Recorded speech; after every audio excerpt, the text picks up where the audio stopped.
ఇదే అంశం మీద మనతో మాట్లాడటానికి డిబేట్లో కిషోర్ పోరెడ్డి గారు భారతీయ జనతా పార్టీ నాయకులు స్టూడియోలో ఉన్నారు. అలాగే నుమాన్ గారు కాంగ్రెస్ పార్టీ సీనియర్ నాయకులు జాయిన్ అవుతున్నారు. మస్తాన్ రావు గారు సీనియర్ జర్నలిస్ట్, రాజకీయ విశ్లేషకులు ఉన్నారు. అలాగే పెంటపాటి పుల్లారావు గారు సీనియర్ పొలిటికల్ అనలిస్ట్, వారు కూడా మనతో ఉన్నారు.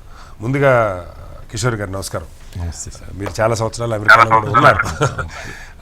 ఇప్పటికే ఒక స్టూడెంట్స్లో అయితే ఒక సందిగ్ధత ఏర్పడింది.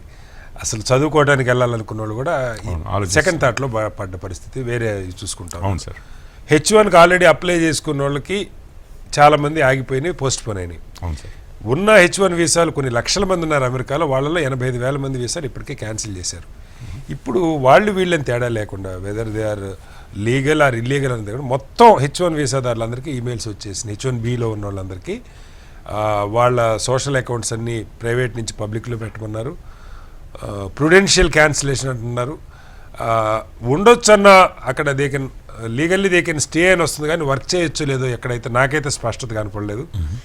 ఏంటి అసలు ఈ గందరగోళం ఏమనిపిస్తుంది సార్? ముందుగా కటారి గారు మీకు, అట్లాగే నుమాన్ గారికి, మస్తాన్ గారికి, పుల్లారావు గారికి, మన HMTV ప్రేక్షకులందరికీ నమస్కారం అండి. సో ఇప్పుడు నిన్న ఆస్ట్రేలియాలో ఒక ఇన్సిడెంట్ జరిగిందండి. అతను ఆల్రెడీ ఆస్ట్రేలియా ఉన్న అతను, దాని తర్వాత వాళ్ళ ఫాదర్ ఏదో దీని మీద వచ్చారట, విజిటర్స్ వీసా మీద. ఇద్దరు కలిసి దాదాపు 11 మందినో 12 మందినో జూయిష్ ఫెస్టివల్ నిన్న మొదలవుతుంటే ఆ సందర్భంగా వాళ్ళు ఒక దగ్గర పండుగ చేసుకుంటుంటే బాండై బీచ్ అని చెప్పి అక్కడ ఫైర్ చేసి దాదాపు సెమీ ఆటోమేటిక్ గన్స్ లేకపోతే లాంగ్ రేంజ్ రైఫిల్స్ మనం చూసాం, ఆ వీడియోలు కూడా చూసాం. 10 నిమిషాల వీడియో ఒకటి ఉంది, మొత్తం చంపారు.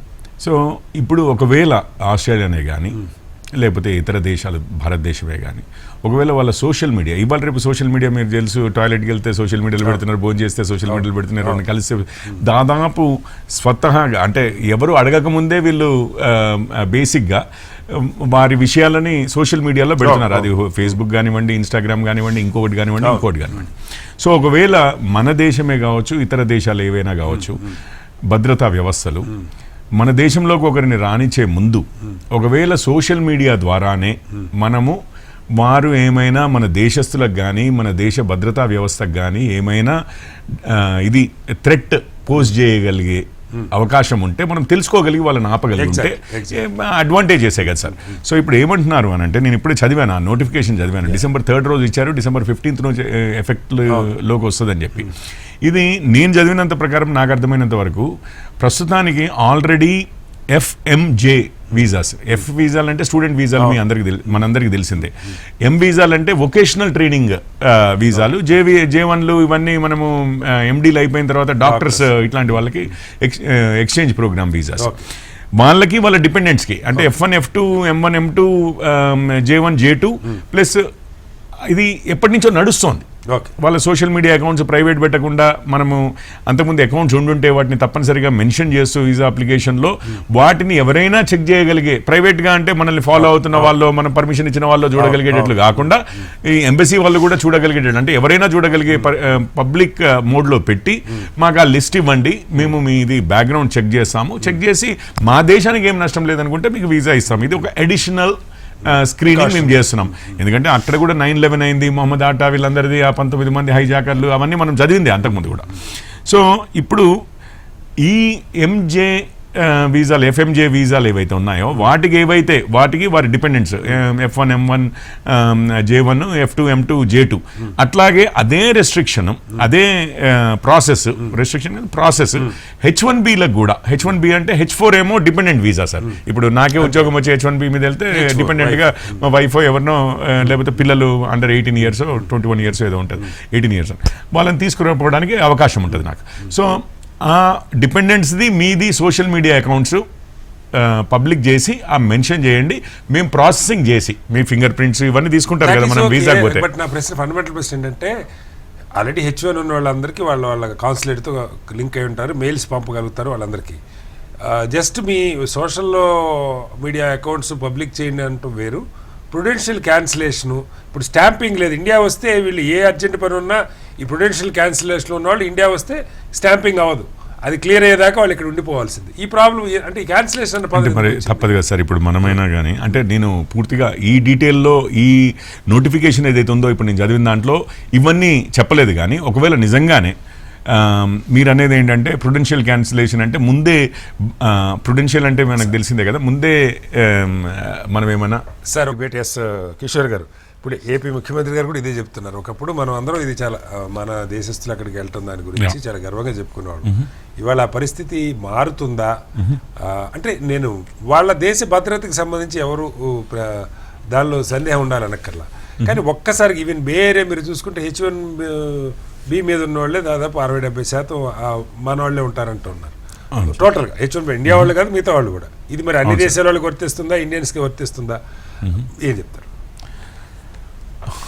సార్? ఇది ఏమంటున్నారంటే ఈ H1B ఇది ఇప్పుడే నేను చెప్పాను కదా, ఇది ఓన్లీ న్యూ H1Bs ఆర్ మళ్ళీ ఏది రెన్యువల్ కోసం అని చెప్పి ఒకవేళ హోమ్ కంట్రీకి వచ్చి రెన్యువల్ చేసుకోవాల్సిన వాళ్ళకి ఇప్పుడు ఆ అప్లికేషన్ ప్రాసెస్ ఏదైతే ఉంటుందో వీసా అప్లికేషన్ ప్రాసెస్లోనే మీ సోషల్ మీడియా కాంటాక్ట్స్ అన్ని ఇవ్వండి. ఇప్పుడు మనము చెప్పాము స్టూడెంట్ వీసాలకు ఆల్రెడీ చేస్తున్నారు ఈ పని. ఇప్పటి నుంచి ఇది H1B H4 డిపెండెంట్స్ కూడా H1B వాళ్ళకి కూడా ఇది అప్లై అవుతుందని చెప్తున్నారు. కాకపోతే అక్కడ ఉన్న ప్రతి ఒక్కరిది మీరు మళ్ళీ రీవాలిడేట్ చేస్తాము. ఇవాళ నేను ఈ డిబేట్ కోసం 5 H1 వీసా మీద ఉన్న వాళ్ళతో ఇంక్లూడింగ్ ఒక అక్కడ అడ్వకేట్ తెలుగు అతనే ఉన్నారు, వాళ్ళు ఏమంటారు లాయర్ అంటారు, అడ్వకేట్ అంటారు, వాళ్ళతో మాట్లాడారు. వాళ్ళు కనీసం దీని గురించి మాట్లాడటానికి కూడా భయపడుతున్నారు. అంటే మీరు వాళ్ళకి లేదంటున్నారు, అక్కడ ఆల్రెడీ వీసా టైం ఉన్నా కూడా వాళ్ళకి మెయిల్స్ వచ్చిన మాట వస్తుంది. So as there are reports of increase prudential revocations అన్నారు మీరు ఇంతకు ముందు. అదేంటంటే ప్రికాషనరీ అండి. ప్రుడెన్షియల్ అంటే కొంచెం ముందు జాగ్రత్త చర్యగా precautionary temporary revocations not permanent denials often triggered by past issues like minor law enforcement interactions even without convictions or during revetting. ఇది అంతా ఏమవుతుంది అని అంటే కొంతమందివి మాత్రం ఇప్పుడు ఓకే వచ్చారు, ఒకసారి వచ్చిన తర్వాత ఏవైనా లీగల్ హ్యాజల్స్లో పడ్డారనుకోండి. ఇప్పుడు మనోళ్ళది నార్మల్గా నాకు తెలుసు, ఇవి మీరు ఆన్లైన్లో కూడా చూస్తూ ఉంటాం. అందరికీ ఇది అప్లై చేశారు. ఇప్పుడు అందరికి లేదండి ఈ ప్రుడెన్షియల్ రివొకేషన్. ఎందుకంటే మన వాళ్ళు కూడా మనకు తెలిసిన వాళ్ళు కూడా ఉన్నారు H1B మీద. అందరికీ వచ్చేస్తే మన ఫ్యామిలీలో కూడా వచ్చేసేది ఎవరికొకరికి. ఎందుకంటే ఎగ్జాక్ట్లీ. సో ఏమంటున్నానంటే ఇది ఇప్పటివరకు అయితే, లేకపోతే ఒకటేసారి ఎందుకో చెప్తాను. ఇంకొక విషయం కూడా నా ఉద్దేశంలో కూడా మీరు ప్రతి ఒక్కరికి వచ్చేసి క్యాన్సిల్ అయ్యి మీరు మళ్ళీ ఇంటికి వెళ్ళి రీస్టాంపింగ్ రావడానికి లేదు, ఇంటికి వెళ్ళకుండా ఉండొచ్చు, దే కెన్ స్టే. బట్ వెళ్ళి రావడం అయినా కానీ ఇదంతా ఏమవుతుందంటే ఒకటేసారి మొత్తం A to Z economic disruption అవుతుంది. అది మనకు కాదు, అసలు అమెరికాకే నష్టము. సో వాళ్ళు ఏమంటున్నారంటే, నేను అనుకోవడం ఏంటంటే ఇప్పుడు ఇంతకుముందు కూడా అంతకుముందు ఏది క్రిమినల్స్ని ఎలిమినేట్ చేయడము అని చెప్పి ఫస్ట్ ఫోకస్ ఈవెన్ ఇల్లీగల్ ఇమిగ్రెంట్స్లో కూడా ఈ క్రిమినల్ హిస్టరీ ఉన్న వాళ్ళని అని చెప్పి అట్లాంటి వాళ్ళకి నేను ఈ ప్రుడెన్షియల్ క్యాన్సిలేషన్స్ వస్తున్నాయని నేను అనుకుంటున్నాను. ఒకసారి నుమాన్ గారు, ఇక్కడ వాళ్ళు ఎట్లాంటి వాళ్ళు తెలిసి వాళ్ళ మీద చర్యలు తీసుకుంటే ఎవరికి అభ్యంతరం లేదు. ఒక రకంగా దేశానికి ఇది అవమానంగా. ఇప్పుడు మనం US వీసా ఉంటేనేమో ప్రపంచంలో 99% దేశాలకు వాళ్ళు జస్ట్ వాకిన్, వాడిని ఎవరు చెక్ చేయరు. ఇండియన్ US పాస్పోర్ట్ ఉంటుంది నేనది, బట్ వేరే ఇండియన్ పాస్పోర్ట్తో వెళ్తుంది. మరి మిగతా దేశాలకి ఈ రూల్ అప్లై అవుతుందా లేదా మనకు తెలియదు. సమస్య ఏంటంటే కొత్తగా వీసా కోసం వచ్చిన వాళ్ళకేమో H1కి వాళ్ళు $1 million కట్టాలని ఆయన ఒకటి పెట్టాడు, కంపెనీలు కట్టాలి, లేకపోతే ట్రంప్ కార్డు తీసుకోమంటాడు. వీటన్నిటికి తోడు అదనంగా ఇప్పుడు కొన్ని 10 లక్షల మంది H1B మీద మ్యాక్సిమం 6 ఏళ్ళు ఉంటుంది, మనందరికీ తెలిసిందే. 2 ఏళ్ళకోసారి, నాకు తెలిసి 2 ఏళ్ళకోసారి రెన్యువల్ చేసుకోవాలి.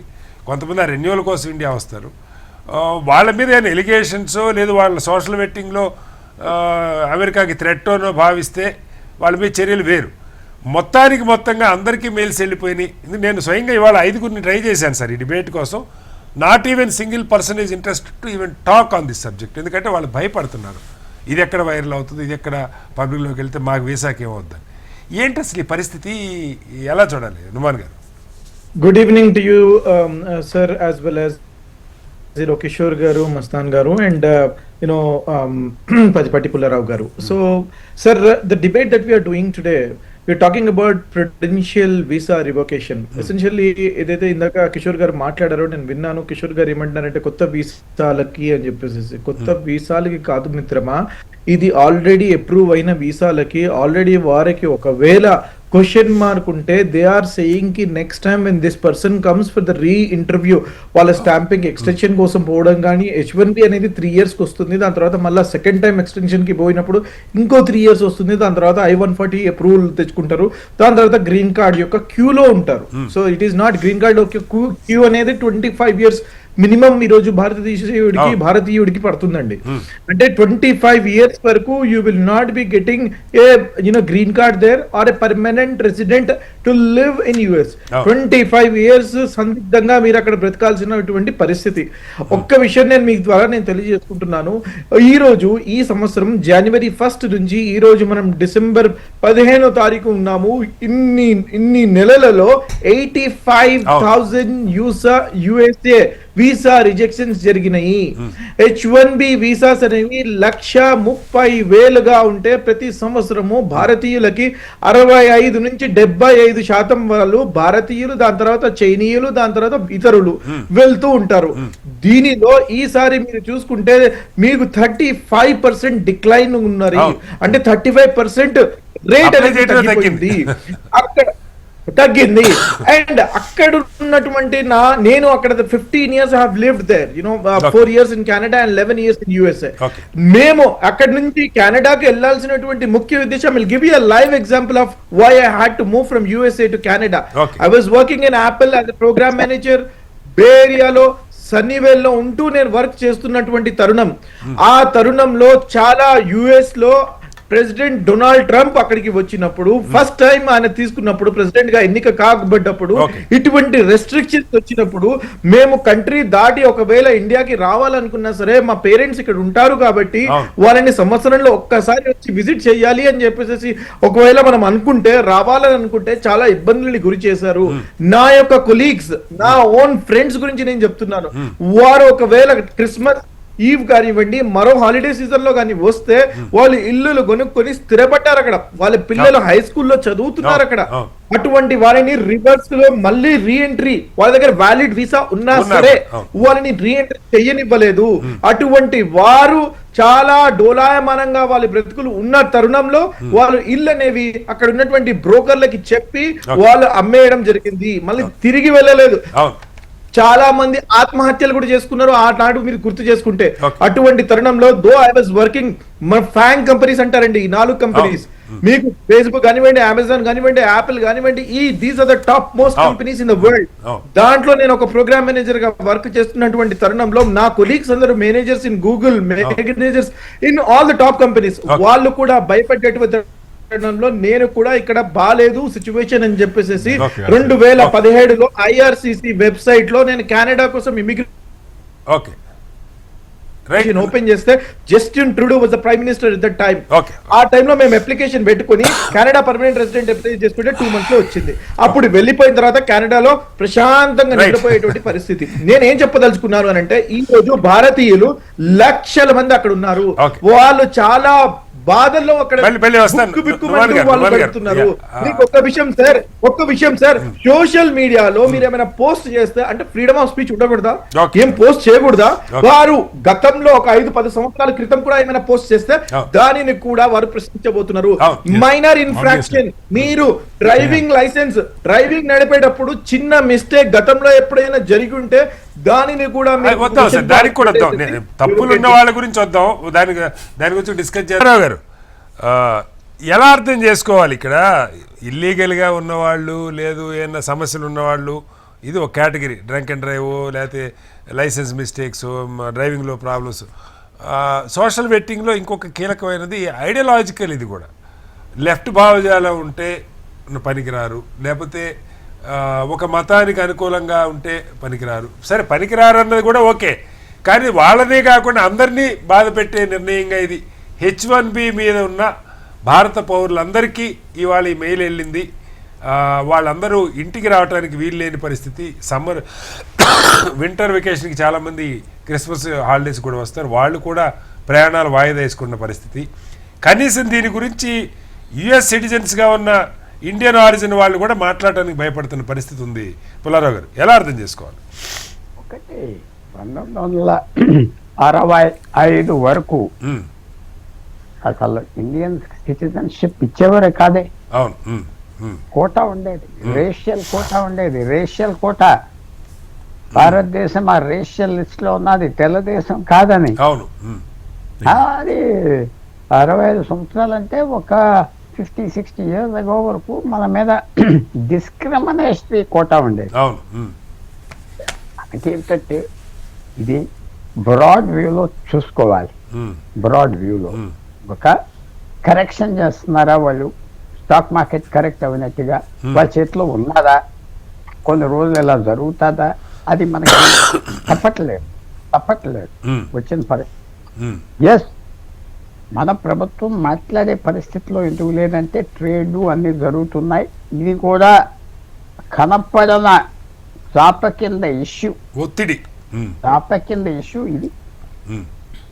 అసలు ఈ ఇష్యూ లేకపోతే మన గవర్నమెంట్ గెట్ అవుట్ అని చెప్పేది తెలుసా. నువ్వు ట్రేడ్ చేస్తే చేయకపోతే పో అంటారు. ఏముంటుంది, ఏం అవ్వదు. మిగతా దేశాలకు అమ్ముకుంటాం 5-10%, కానీ ఇది సెన్సిటివ్ ఇష్యూ ఉన్నది. ఇది వాళ్ళు ప్రెషర్ చేస్తున్నారు. ఇది అసలు ఇది ఒక గేమ్, హైడ్ అండ్ సీక్ జరుగుతుంది భారతదేశం మీద. అయినాక పట్టింపు లేదు, ఎందుకంటే చైనీస్ సిటిజన్స్, చైనా నుంచి వెళ్ళిన వాళ్ళు మైండ్ సెట్ వేరేగా ఉంటారు. మైండ్ సెట్ వేరు.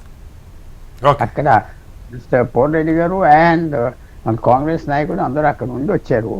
యూ నెవర్ సీ చైనీస్ అక్కడ ఇంటర్ మ్యారేజ్ చేసుకోవటం లోకల్ పీపుల్ని ఎక్కడ నాకు కనపడలేదు. వాళ్ళు చాలా ఇన్సులర్గా ఉంటారు, బాగుంటారు, వాళ్ళ కల్చర్ వేరే. భారతదేశం అలా కాదు కదా, మన వాళ్ళంతా మిక్స్ అవుతారు, కంపెనీలు అంటారు, సోషల్గా ఇది అది అన్ని ప్రాబ్లమ్స్ ఉన్నాయి. సో ఇది నేను టెంపరీ అన్నాం, తప్పకుండా కొంతవరకు వాళ్ళు కరెక్ట్ చేసుకునే పరిస్థితి వస్తుంది. ఎందుకంటే ఇది ఒక టెస్టింగ్ చేస్తున్నారు. వీళ్ళని తీసేస్తే మన వాళ్ళు దొరుకుతారా, ఏదో ఇస్తామన్నాం, వాళ్ళ రైట్ వింగ్ రిపబ్లికన్ పార్టీలో తీసుకొచ్చే ఒత్తుడు అందరు పంపించేస్తూ మన వాళ్ళు తప్పకుండా చేసుకుంటారు. ఏం చేస్తారు, కంపెనీల మీద తీసుకొస్తారు. కంపెనీలు మెల్లిగా రిటాలియేట్ కూడా అవుతున్నాయి. డొనాల్డ్ ట్రంప్ 2-3 రోజుల క్రితం ఒక ప్రెస్ మీట్లో అన్నాడు, మనం అర్థం చేసుకోవాలి, నాతో మొన్న యాపిల్ హెడ్ టిమ్ కుక్ మాట్లాడాడు, ఆ దేశం నుంచి ఇక్కడికి వచ్చి చదువుకున్న వాళ్ళని పంపించేస్తే ఎలాగా, మనకి పీపుల్ ఎక్కడి నుంచి వస్తారు, వీళ్ళకున్న యూనిక్ క్వాలిటీస్ ఉన్నాయని చెప్పాడు. నాకు చాలా అర్థమైంది. ఏదో $1 million కట్టే కంపెనీ ఇస్తాను, కొద్దిగా మోడిఫై అవుతుంది రోజుకి. ఎందుకంటే అక్కడ చాలా మంది మీరు అన్న మాట యుఎస్ సిటిజన్స్ ఎందుకు మాట్లాడారంటే ఆ పరిస్థితి అలా మాట్లాడితే కౌంటర్ ప్రొడక్టివ్. టెక్నాలజీ కంపెనీస్ వాళ్ళు ఎందుకు మాట్లాడలేదు, ఆ గూగుల్ మైక్రోసాఫ్ట్ కరెక్ట్ టైం కాదు, వాళ్ళు మాట్లాడే స్థితి కాదు. బట్ నా ఫుల్ కాన్ఫిడెన్స్ ఏంటంటే 1 నెల 2 నెలల 6 నెలల టెక్నాలజీ కంపెనీస్ ప్రెషర్ తీసుకొస్తారు, ట్రంప్ మీద మారుస్తారు. ఎందుకంటే తప్పదు, వాళ్ళు ఏమని చెప్పినా ఇది ఈ యూనిక్ కాంట్రిబ్యూషన్. అక్కడ వారిద్దరు కూర్చున్న వాళ్ళు మీతో ఎక్స్పర్ట్స్ కనుక దీంట్లో correct me if I'm wrong. వారు యూనిక్ కాంట్రిబ్యూషన్ చేయగలని భారతీయులు టెక్నాలజీకి, ఆ కంపెనీలకి, మేనేజ్మెంట్కి అక్రాస్ ద బోర్డ్. తర్వాత మ్యాథమెటిక్స్ డిపార్ట్మెంట్ ఎక్కడికి వెళ్ళినా యుఎస్ఏలో ఇవన్నీ ఇప్పటిదాకా మనం చాలా గొప్పగా చెప్పుకున్నాం. నిజంగా కూడా భారతీయులు తప్పదు, ఇది తప్పదు. నేను మీకు జ్ఞాపకం చేసింది ఏంటంటే 65 వరకు అసలు మనల్ని రేషియల్ కోటా కింద మనకి ఛాన్స్ లేదు వెళ్ళటానికి, నార్మల్ వీసాస్ కూడా. ఏజ్ కొద్దిగా వచ్చింది. ఇది మన గవర్నమెంట్ ఇన్వాల్వ్మెంట్ నేను అనుకుంటున్నా. 1 నెల 2 నెలలు పోయాక ఇది కూడా సర్వీస్ ఎక్స్పోర్ట్స్ గా మేము చూస్తున్నాం. ఈ ట్రేడ్ అగ్రిమెంట్ లో అది తీసుకొస్తారు. ఈ రష్యా యుక్రెయిన్ వారు వస్తుంది, కరెక్షన్ వస్తుంది తప్పకుండా. లాస్ట్ పాయింట్ చెప్పేది ఏంటంటే సోషల్ మీడియా అకౌంట్స్ అడగటంలో తప్పే ఉన్నది చాలా. అది I think it's a good step. Debate start లో ఎవడో ఆస్ట్రేలియాలో వెళ్ళి అందరిని చంపేశాడు, నిన్న బ్రౌన్ యూనివర్సిటీ ఎవరు చంపాడు, ఎవడు వస్తున్నాడు. సోషల్ మీడియా అకౌంట్స్ అడగటంలో తప్పు లేదు, కానీ దాని పేరుతో ప్రుడెన్షియల్ క్యాన్సిలేషన్ దేనికని నువ్వు చెక్ చేసి అది వాళ్ళ వెనకాల ఎవరున్నారు ఏంటి, దాంట్లో కరప్షన్ ఇవన్నీ బయటకు వస్తాయి. మెల్లిగా రెక్టిఫై చేస్తారు కొంతవరకు. మన గవర్నమెంట్ కూడా అప్రోప్రియేట్ టైంలో యాక్ట్ చేస్తుంది ఎఫెక్టివ్ గా. అప్రోప్రియేట్ టైం అంటున్నాను అంటే రేపు మాపు కుదరదు.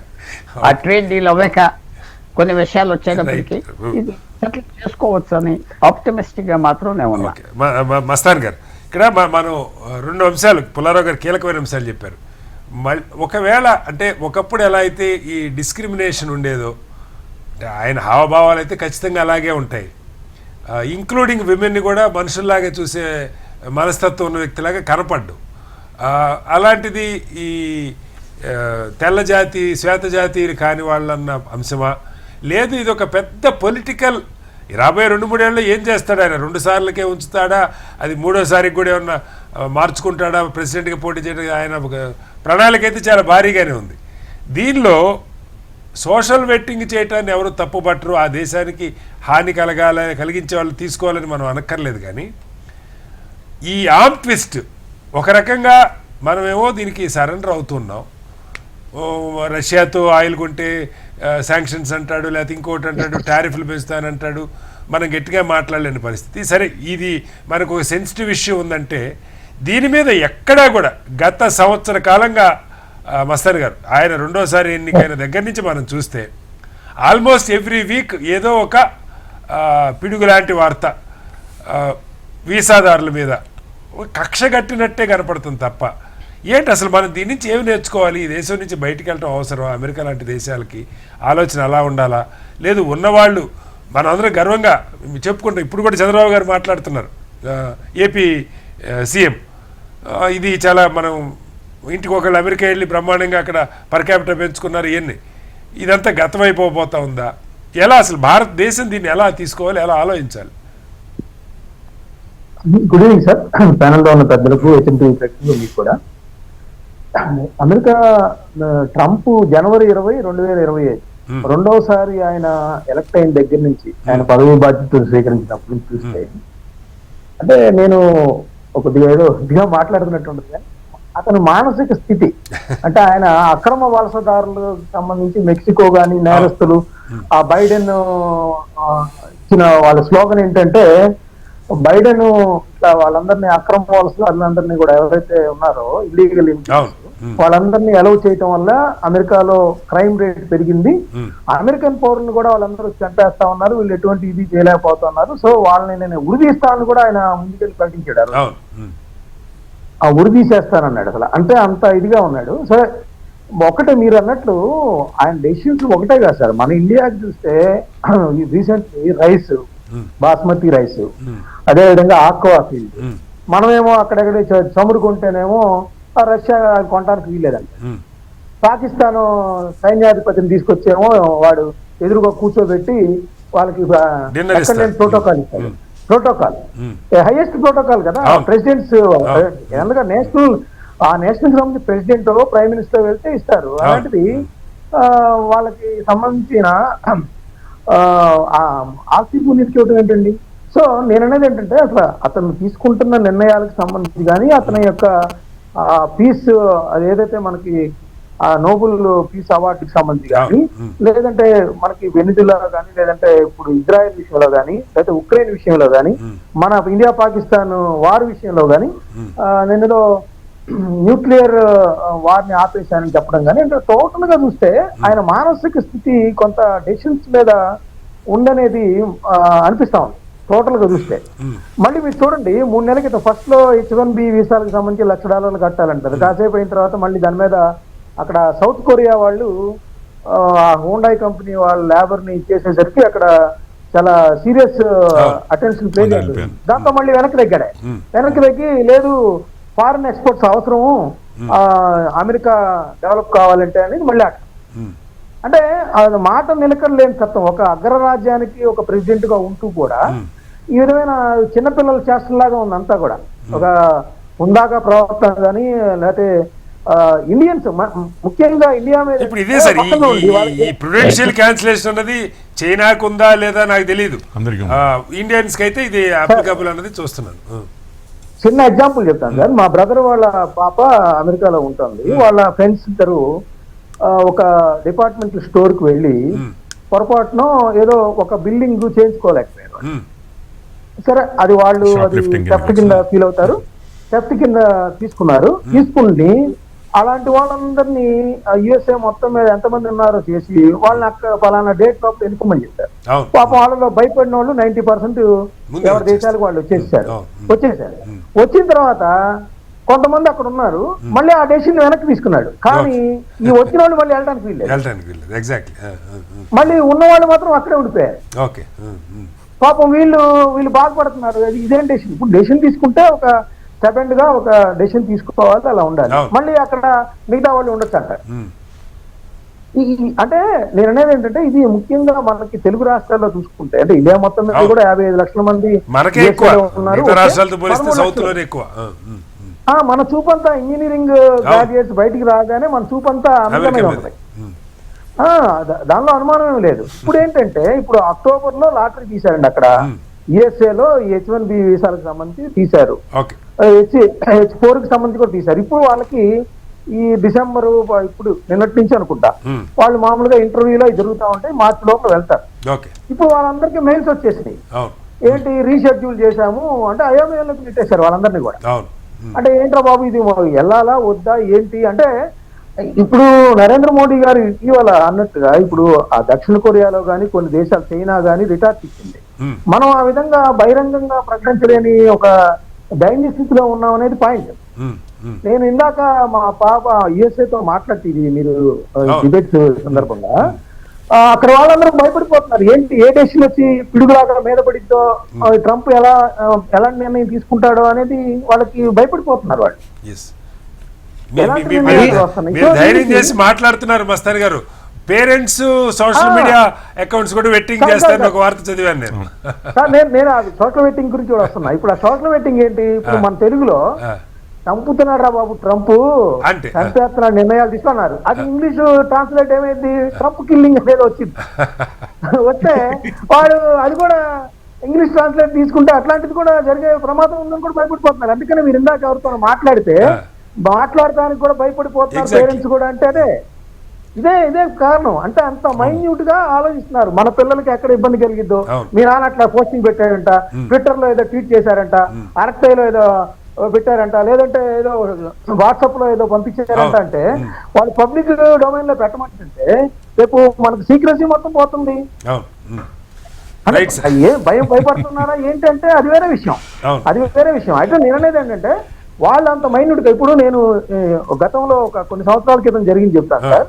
మన ఉమ్మడి రాష్ట్రంలో 10 సంవత్సరాలు కన్నా లక్ష్మణ్ గారు మంత్రిగా చేశారు, పబ్లిక్ అకౌంట్స్ కమిటీ చైర్మన్ గా కూడా చేశారు. అప్పుడు మనకి ట్విన్ టవర్స్ కూల్చివేసినప్పుడు ఆయన్ని తరువుగా చంపి చేస్తున్నారు. ఏంటా అంటే ఆయన పేరు కన్నా కదా, ఖాన్ అని ఉందంట. ఖాన్ అనుకుంటున్నారు వాళ్ళు. ఖాన్ అనేది అంటే కన్నా అని ఖాన్ కి తేడా రాలా ఇంగ్లీష్ ప్రొనౌన్సియేషన్. వాళ్ళని తర్వాత అడిగితే ఏంట్రా బాబు అంటే ఇదిగోండి ఇట్లా పలానా మినిస్టర్ ని అది ఇదని చెప్పుకున్న తర్వాత కొద్దిగా ఆయనకి లిబరల్ గా ఉంది. అంటే చూడండి ఎలాంటిదో. మరి అలాంటి జాగ్రత్తలు తీసుకునే వాళ్ళు. ఒక్క నిమిషం సార్ కంప్లీట్ చేస్తాను. ఇప్పుడు నిన్న ఆస్ట్రేలియా వెళ్ళి ఎవరండి చంపింది? అక్కడ పాకిస్తాన్. ముస్లిం. ఓకే, ముస్లిం గురించి కాదు నేను అనేది. పాకిస్తాన్ నువ్వు ఎంత ప్రోత్సహిస్తుంటావు? బిన్ లాడెన్ వెళ్ళి అక్కడ మట్టు పెట్టావు, కానీ అదే పాకిస్తాన్ ని నువ్వు వెళ్ళి మళ్ళీ ప్రోత్సహిస్తా ఉంటావు. వాళ్ళు వెళ్ళి విదేశాల్లో వెళ్ళి తీవ్రవాద కార్యకలాపాలను పార్టిసిపేట్ చేస్తా ఉంటారు. మరి ఎలాంటి Sir, this is going in a wrong direction. So let us talk productive, sir. Sir, I have a point here. మళ్ళీ వస్తాను. ఒక్క నిమిషం. Kindly bear with me. Complete చేయండి మస్తాన్ రావు గారు. సార్ నేననేది ఏంటంటే అసలు యుఎస్ఏకి ఏంటండి మనకి ఎన్ని కంపెనీలు ఉన్నాయి, ఎన్ని వందలు ఉన్నాయి, మనకి ఎన్ని వందలు ఉన్నాయి. సో మనమే ఇక్కడే వాళ్ళందరికీ ఉపాధి కల్పించేలాగా చూసి ఇక్కడ అమెరికా కంటే కూడా మంచిగా ఉండడం అనేది తేవాల్సిన అవసరం అయితే ఉంది. రైట్ సార్, మళ్ళీ వస్తాను మీ దగ్గరికి. కిషోర్ గారు, నా పాయింట్ అంటే కైండ్లీ ఇందాక వారు కూడా అన్నారు, అంటే సౌత్ ఆఫ్రికా రియాక్ట్ అయినట్టు మరొకటో, అంటే కనీసం ఇప్పుడు ఇది కొన్ని 10 లక్షల మంది H1 మీద ఉన్నారు నాకు తెలిసి. ఎవ్రీ ఇయర్ 65 లక్షలు ఎంతో 55 లక్షలు అంటూ ఉన్నారు. వీళ్ళందరూ ఇండియన్ ఎకానమీకి కంట్రిబ్యూట్ చేస్తూ ఉన్నారు. ఇది మీకు తెలియదు కదా, క్రిస్మస్ వెకేషన్ హాలిడేస్ కూడా వస్తారు. ఈ మొత్తం డిస్టర్బ్ అంటే నేననేది నువ్వు సోషల్ వెట్టింగ్ రైట్ రంగా వేరే చర్చ. సోషల్ వెట్టింగ్ పేరుతో పబ్లిక్ చేయమంటున్నది కూడా యాక్సెప్ట్ చేసిన అసలు ఇండియా ఇప్పుడు రావటానికి లేదు కదా. వాళ్ళు ఈ ప్రుడెన్షియల్ రివొకేషన్ లో ఉన్నవాళ్ళు రావటానికి లేదు కదా. అంటే basically how difficult it is. ఒక్క నిమిషం సార్, మనము అమెరికా గురించి ఈ మధ్యనే మనము ఒక 3-4 డిస్కషన్స్ 4-5 చాలా డిస్కషన్స్ పెట్టాను, నేను నేనే మన దగ్గరే కాదు, నేను మన అన్ని తెలుగు ఛానళ్ళల్లో కూడా ఒక 5-6 డిస్కషన్స్ నేను వెళ్ళి ఉంటాను. అది ట్రంప్ H1B వీసాలు. ఎన్నడన్నా గల్ఫ్ దేశాల్లో 90 లక్షల మంది ఉన్నారండి ఈ గల్ఫ్ దేశాల్లో. వాళ్ళ జీవితం మొత్తం, ఇంతకుముందు నుమాన్ గారు 25 ఏళ్ళు పడుతుంది సార్ వాళ్ళ గ్రీన్ కార్డ్ రావడానికి, ఇది రావడానికి, సిటిజన్షిప్ అంటున్నారు. గల్ఫ్ దేశాల్లో అసలు జీవితకాలం అక్కడే ఉన్నా కానీ కూలీ నాలి చేసినా ఇంకేదన్నా చేసినా హయ్యర్ ఎండ్ జాబ్ చేసినా మీకైతే సిటిజన్షిప్ వచ్చే వాళ్ళ పాలసీ అది. పాలసీ. ఇక్కడ నేను సో ఏ citizenship దేశానికి వాళ్ళ పాలసీ వాళ్ళు పెట్టుకోవడానికి అవకాశం ఉంది. సో ఇట్లాగే నేను ఒక విషయం చెప్తాను, మనమే సోషల్ మీడియా అంటున్నాం కానీ ఇదే same driving under the influence of alcohol DWI మీకు ఒమాన్లోనో, కువైట్లోనో, ఇరాన్లోనో, లేకపోతే UAEలోనో, సౌదీ అరేబియాలోనో చేస్తే ఏంటి పరిస్థితి? అంటే నేను ఒక్కటి ఇది మనము ఒక విషయం సార్, నేను ఎందుకు ఇది చెప్తున్నానంటే comparison only with west Asia అని అనట్లేదు సార్. నేను సింగపూర్ గురించి మాట్లాడండి. నేను ఓన్లీ ఇదేదో మళ్ళీ రిలీజియస్ యాంగిల్ అనుకున్నారు, అది కానే కాదు నా ఉద్దేశం. సింగపూర్ గురించి మాట్లాడండి. స్ట్రిక్ట్ లాస్ ఉంటాయి ఏ దేశము వాళ్ళు లాస్. అండ్ ఎస్పెషల్లీ మనం 9/11 చూసాము నిన్న. ఇక్కడ నా పాయింట్ కిషోర్ గారు, నా పాయింట్ ఏంటంటే ఏ దేశం వస్తారు హనుమాన్ గారు, ఏ దేశానికి ఆ రూల్స్ ఉండాలి, ఉంటాయి. అండ్ ఇది అన్ని దేశాలకి అప్లైడ్ సార్, అన్ని నేషన్స్ అప్లై కావచ్చు. కానీ ఇండియా నుంచి వాళ్ళ కొత్తగా వెళ్ళేది ఆపేసాను అంటాడు, ఓకే నీకు మాకు అక్కర్లేదు, వెల్కమ్, వాడి ఇష్టం, వాడి దేశం.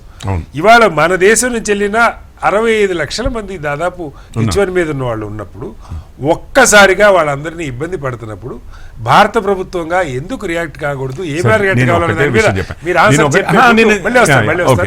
కిషోర్ గారు. అంటే దీన్ని వాళ్ళ దేశం వాళ్ళ ఇష్టం, ఇష్టమైతే ఉండాలి లేకపోతే లేదని అనుకోవటమేనా?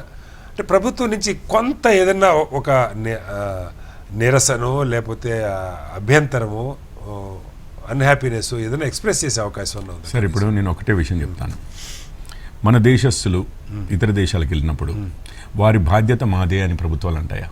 ఏ దేశస్తులైనా ఇతర దేశాలకు వెళ్ళినప్పుడు వారి బాధ్యత మాదే అని ఉక్రెయిన్ వారు వచ్చే అందరికీ మెడికల్ సీట్ మన దేశస్తుల్ని మనం తెచ్చుకోవడం. కానీ అక్కడ వాళ్ళు ఏమైనా తప్పు చేస్తే మన దేశం ఏమైనా పరిహారమో ప్రభుత్వం తరపు నుంచి ఏదైనా మనం చేయడము ఇప్పటి వరకు విన్నారా? తప్పు చేసిన వాళ్ళది ఓకే, ఇప్పుడు అందరూ ఉన్నారు లైన్లో. అది నేను ఇప్పుడు అందరూ ఏం లేరు సార్. ఇప్పుడు నేను 4 కేటగిరీస్, ఒకటేమో వారు చెప్పినట్లుగా నుమాన్ గారు చెప్పినట్లుగా వీరు చెప్పారు, ఇద్దరు చెప్పారు, మస్తాన్ గారు కూడా. ఒకరేమో DUI చెప్పారు, అక్కడ పెద్ద crime driving under the influence of alcohol, తాగి నడిపితే ఓపెన్ చేసిన డ్రింక్ బాటిల్ కార్ లో ఉండకూడదు, వెనకాలనే ఉండాలి, ఏది మన డిక్కీలో ఉండాలి, సీల్డ్ ఉండాలి.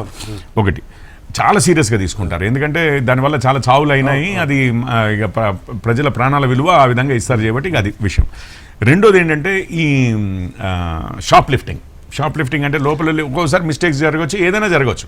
కానీ నేను అదే స్టాండర్డ్ని మనం అమెరికాకు వాడుతున్నాం కదా. యాక్చువల్లీ వేరే దేశాలు కూడా, అంటే మనం జస్ట్ ఒక, నేనేమి వాళ్ళకి అగేన్స్టో వీళ్ళకి అగేన్స్టో కాదు సార్, నాకు కావాలి అని అంటే నాకు మళ్ళీ అడుగుతున్నా, మీరు తప్పు చేసిన వాళ్ళ ఎగ్జాంపుల్స్ కోట్ చేస్తున్నారు. దాని గురించి 4 కండిషన్స్ H1B మీద ఉన్న అందరికీ ప్రుడెన్షియల్ రివోకేషన్ వెళ్ళింది లేదు సార్. నేను చెప్తాను 4 కేటగిరీస్. ఒకటేమో DUI కేసెస్, ఇంకొకటేమో వీళ్ళకి ఏది షాప్ లిఫ్టింగ్ ఇట్లాంటివి చిన్న చిన్న వీటివి, ఇంకొకటేమో అసలు రావడానికే ఫేక్ వేమన్నా పెట్టారా అన్నదానికి. అసలు ముందు అసలు వీసా ఇష్యూయల్కి రాంగ్ డాక్యుమెంటేషన్ ఇవ్వడము, అసలు వాళ్ళకి అర్హత లేకుండా దేశంలోకి వచ్చారు. నేను మనకు తెలుసు H1B మీదే ఉన్నారు, వాళ్ళు H1B మీద ఉన్నారు, లేకపోతే ఇంకేదైనా వీసా మీద ఉన్నారు, కానీ వాళ్ళ డాక్యుమెంటేషన్ డౌట్ వచ్చింది, అర్హత లేకుండా వాళ్ళు ఆ వీసాని సంపాదించుకున్నారు అనేది ఒకటి. ఇంకా మనం అట్లాంటి స్టోరీస్ ఈవెన్ ఈ 3 ఇంకొకటి కూడా సిమిలర్ సార్. ఇది ఏమంటున్నారంటే మేము పర్మనెంట్ రివోకేషన్ కాదు కానీ రివోక్ చేస్తాము, మీ వీసా రివోక్ అవుతుంది కానీ మీ I-94 అంటారు. అంటే మనం వచ్చినప్పుడు దేశంలోకి వీసా 3 ఏళ్ళది ఉందనుకోండి, H1B 3 ఏళ్ళు వ్యాలిడ్ ఉంటే ఆ 3 ఏళ్ళ వరకు స్టాంప్ వేస్తారు. అప్పటి వరకు మీరు ఇక్కడ ఉండొచ్చు. దాని తర్వాత మాత్రం నెక్స్ట్ వీసాకి ఇండియాకి వెళ్ళినప్పుడు మీ సోషల్ మీడియాది ఇవన్నీ ఇచ్చి ఒక వెట్టింగ్ ప్రాసెస్ వెళ్ళినా రావడానికి లేదు. ఎప్పుడు వెళ్ళినా కానీ బయటికి వెళ్ళిన తర్వాత మళ్ళీ ఇప్పుడు ఈ ప్రాసెస్ ఏదైతే ఉందో, అంటే దీంట్లో ఒకటే ఒక క్రిటికల్ ఇష్యూ ఏంటంటే సార్, ఇప్పుడు DUI-కో షాప్ లిఫ్టింగ్ కాదు సార్, అరెస్ట్ ఒక చేశారు. ఒకటే స్పెసిఫిక్ పెడతాను. అంతకుముందు H1 ఉంది, నాకు 3 ఏళ్ళు వీసా ఉంది, 1 year తర్వాత నేను ఇండియా వచ్చి వెళ్ళొచ్చు, నాకు అప్పుడు వీసా అవసరం లేదు. రెన్యువల్ టైం వీసా కాదు. ఆ 3 years వేరే ఇప్పుడు నువ్వు అంతకుముందు లాస్ట్ 5-6 months అయితే మళ్ళీ వెళ్తే వస్తారా అని డౌట్ ఉండేది. ఇప్పుడు ఒకవేళ మీ వీసా రివోకేషన్ సార్, ఇది ఏకంగా మీ వీసాని cancellation. As of now, it is revocation. ఈ రోజు వరకు వీసా వ్యాలిడ్ ఉంది అనుకోండి, ఎట్లా నడుస్తుందో చెప్తాను. ఈ రోజు వరకు వ్యాలిడ్ ఉంటే నేను ఈ రోజు ల్యాండ్ అయ్యాను అనుకోండి, నేను 6 నెలలు ఉంటాను అమెరికాలో అంటే విజిటర్ వీసా మీద కూడా 6 నెలలకు ఇస్తాడు. మీ వీసా ఈ రోజుతో ఎక్స్పైర్ అవుతుంది, కానీ మీ వ్యాలిడ్ స్టే 6 నెలల వరకు ఉండొచ్చు అని చెప్పి వాడు స్టాంప్ వేసి ఇచ్చాడు అనుకోండి, మీరు 6 నెలల వరకు ఉండొచ్చు, మీకు వీసానే లేదు అంటే వాపస్ పోతే మళ్ళీ రాలేరు, కొత్త వీసా తెచ్చుకోవాలి. ఇప్పుడు 2 ఏళ్ల cancellation of your visa, passport లే క్యాన్సిల్ చేస్తారు సార్ దేశాలు. పారిపోయిన వాళ్ళకి తప్పట్లా అందరివి క్యాన్సిల్ లేదు అందరివి చేయరు సార్. చెప్పండి, దేశం ఏమంటే అయిపోద్ది. నుమాన్ గారు గో హెడ్. సార్ ఏదైతే మీరు మాట్లాడుతున్నారో కిషోర్ గారు, మరి చైనీయులకు ఎందుకు జరగడం లేదని నేను ప్రశ్నించాను. అందరికీ అవుతుందండి, ఇది ప్రపంచం ప్రతి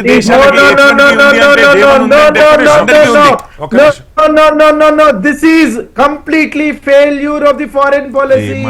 హైయెస్ట్ డిప్లొమసీతో భారతీయుల యొక్క డిగ్నిటీ గురించి దీంట్లోకి వెళ్ళిపోతారు. అబద్ధాలు చెప్పి పాలిటిక్స్ చేయడం నా వల్ల కాదు సార్.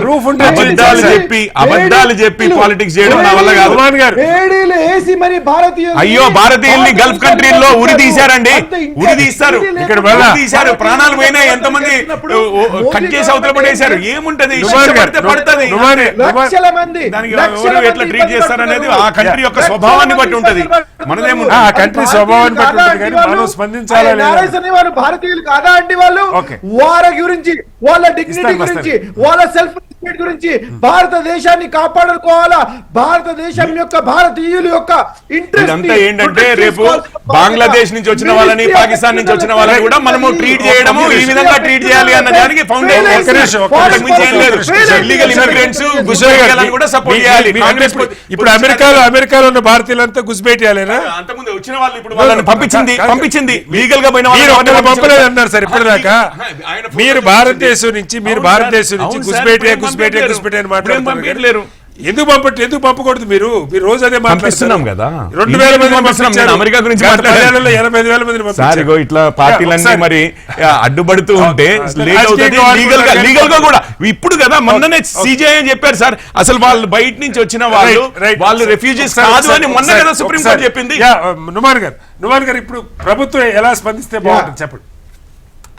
నేను ఒకటేనా సార్, ఏదైతే నడుస్తున్నదో మనం వీకర్ సైడ్ ఉన్నాం కాబట్టి, మనం నెగోషియేట్ చేయలేకపోతున్నాం కాబట్టి మనల్ని భయపెట్టిస్తున్నారు. అయ్యో ఇగో మీకు ఒకటి జవహర్లాల్ నెహ్రూ గారు, జవహర్లాల్ నెహ్రూ, ఇందిరా గాంధీ, సోనియా గాంధీ, రాజీవ్ గాంధీ రిపీటెడ్ గా కిషోర్ గారు మీరు మాట్లాడుతున్నారు సేపు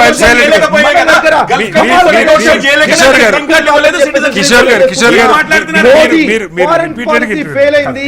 మోదీ డిప్లొమసీ ద్వారా చేయాల్సినటువంటి పని చేయడం లేదు. ఇండియన్ ఇంట్రెస్ట్ ని ప్రొటెక్ట్ చేయాల్సిన బాధ్యత మోదీ గవర్నమెంట్ మీద ఉంది, మినిస్ట్రీ ఆఫ్ ఎక్స్టర్నల్ అఫైర్స్ మీద ఉన్నది.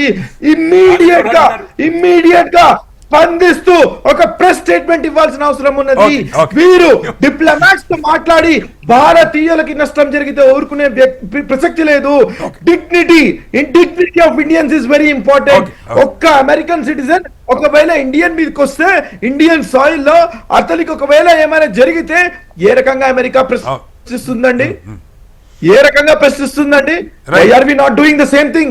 Reciprocal ఎందుకు జరగడం లేదని అమెరికా నుంచి వచ్చి ఆండర్సన్ స్టోరీ గుర్తుందా మీకు? రమణ్ గారు, అమెరికా నుంచి వచ్చి 10,000 మంది మనోళ్ళు చావడానికి కారణం అయినా కూడా కిషోర్ గారు ఈ ప్రభుత్వమే స్పెషల్ ఫ్లైట్ వేసి పంపించింది కదా. ఏం మాట్లాడుతున్నారు? ఇగో అది మీ కాంగ్రెస్ యొక్క గొప్పతనం. ఈ రోజు తెలుగు వారు అమెరికా ఆ విధంగా ట్రీట్ చేస్తారు, అమెరికాని కూడా మన ఇండియన్స్ అట్లాగా ట్రీట్ చేయమంటే వాళ్ళు చేయరు, అంతే కదా.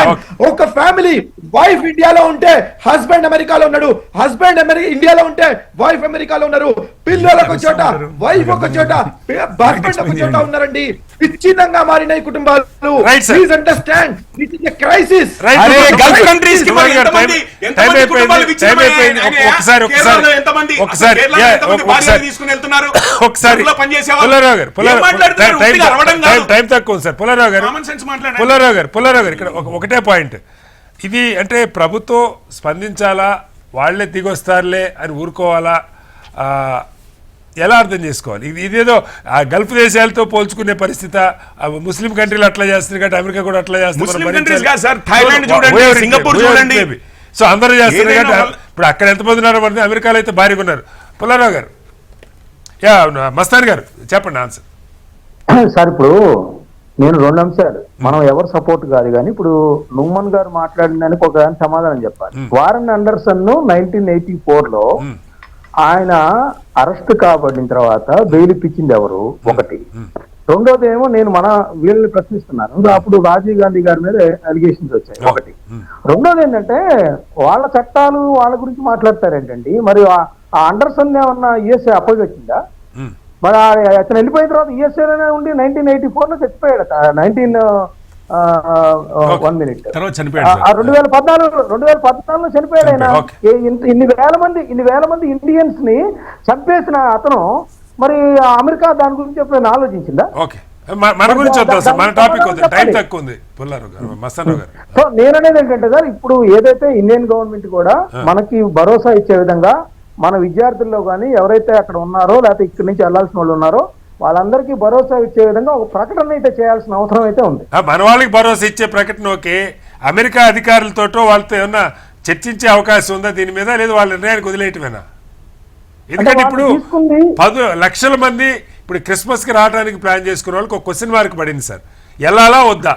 వెళ్తే స్టాంపింగ్ అవ్వదు, ఎన్నాళ్ళు పట్టిందో తెలియదు సార్. క్వశ్చన్ మార్క్ ఏం లేదు, అందరూ ఆగిపోయి ఉన్నారు. వాళ్ళు డెసిషన్ తీసేసుకున్నారు ఆల్రెడీ. దీనిలో ఏమి ఆటలు వాళ్ళ జీవితాలతో ఆటలాడుకోలేరు కదా సార్. వాళ్ళు ఆల్రెడీ వాళ్ళ ఏదైతే డెసిషన్ ఉందో యుఎస్ఏ డెసిషన్ కి కట్టుబడి ఉన్నారు తప్పితే వాళ్ళు ఆగిపోయారు. వాళ్ళు అనుమానం లేదు.